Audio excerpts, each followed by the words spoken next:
भले बिहार हो जाए बर्बाद, बस रूठे ना हमारा दामाद। देखिए ये है दामाद जी, जीतन राम मांझी के दामाद हैं। और इधर जीतन राम मांझी है, इधर अशोक चौधरी है, ये अशोक चौधरी के दामाद हैं। ये रामविलास पासवान हैं और ये रामविलास पासवान के दामाद हैं। आरजेडी पर लगातार एनडीए के लोग आरोप लगाते हैं। कल आपने प्रधानमंत्री को भी सुना होगा, वो भी कहते हैं कि राजद और कांग्रेस वाले सिर्फ अपने परिवार को बढ़ाते हैं। लेकिन मोदी जी इस पर नहीं बोलते हैं कि जीतन राम मांझी ने अपने दामाद को अनुसूचित जाति आयोग में सदस्य बनवा दिया, अशोक चौधरी ने अपने दामाद को न्यास बोर्ड में सदस्य बनवा दिया, या फिर ये जो रामविलास पासवान है इन्होंने अपने दामाद को अनुसूचित जाति का अध्यक्ष बना दिया है। अब इसी को लेकर पटना में तस्वीरें लगाई जा रही हैं, लगातार पोस्टर वार किए जा रहे हैं। ये जो आरजेडी कार्यालय के ठीक सामने है, तो वहाँ भी देखेंगे कि दामाद को लेकर पोस्टर लगाई गई है। और बेटा बेटी का बहुत हो गया चुनाव में योगदान, राजनीति में योगदान, अब बारी दामादों का है।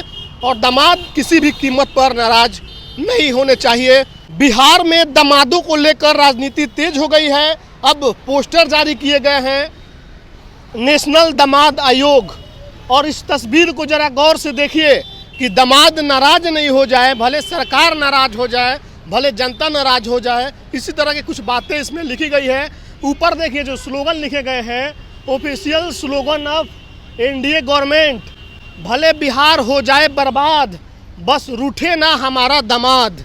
ये दामादों के लिए स्लोगन लिखा गया है और दामाद आयोग का जिक्र हो रहा है। देखिए ये है दामाद जी, जीतन राम मांझी के दामाद हैं। और इधर जीतन राम मांझी है, इधर अशोक चौधरी है, ये अशोक चौधरी के दामाद हैं। ये रामविलास पासवान हैं और ये रामविलास पासवान के दामाद हैं। तेजस्वी यादव लगातार दामाद आयोग की जिक्र कर रहे हैं। दामाद आयोग क्या है और इसको लेकर क्यों चर्चा हो रही है और आरजेडी इस पर क्यों इतना हमलावर है, जरा इसको समझिएगा। आरजेडी पर लगातार एनडीए के लोग आरोप लगाते हैं। कल आपने प्रधानमंत्री को भी सुना होगा, वो भी कहते हैं कि राजद और कांग्रेस वाले सिर्फ अपने परिवार को बढ़ाते हैं।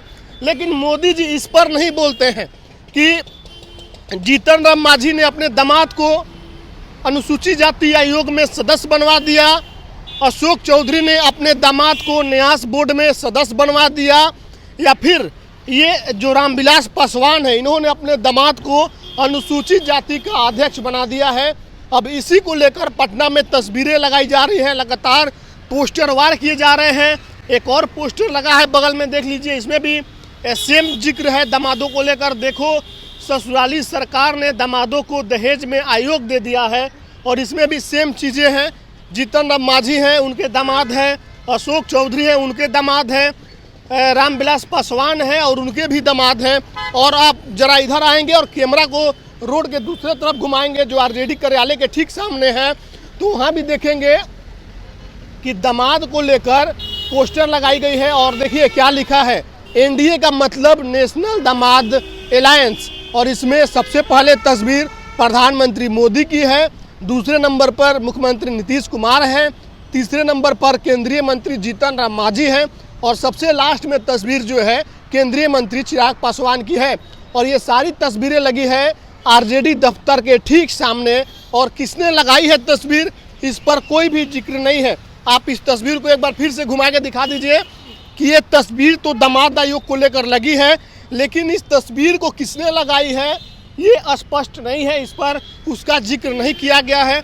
लेकिन बिहार के लोग, बिहार की जनता भली भांति इस बात को समझ रही है कि दामाद आयोग का जिक्र पिछले कुछ दिनों से कौन कर रहा है।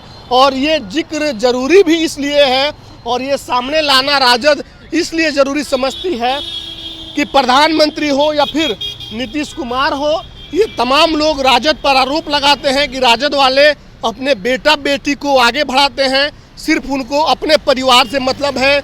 लेकिन राजद इस तस्वीर के माध्यम से पूरे बिहार को ये बताना चाहती है कि हम तो बेटा बेटी तक सीमित थे, लेकिन अब मामला दामादों तक पहुंच गया है।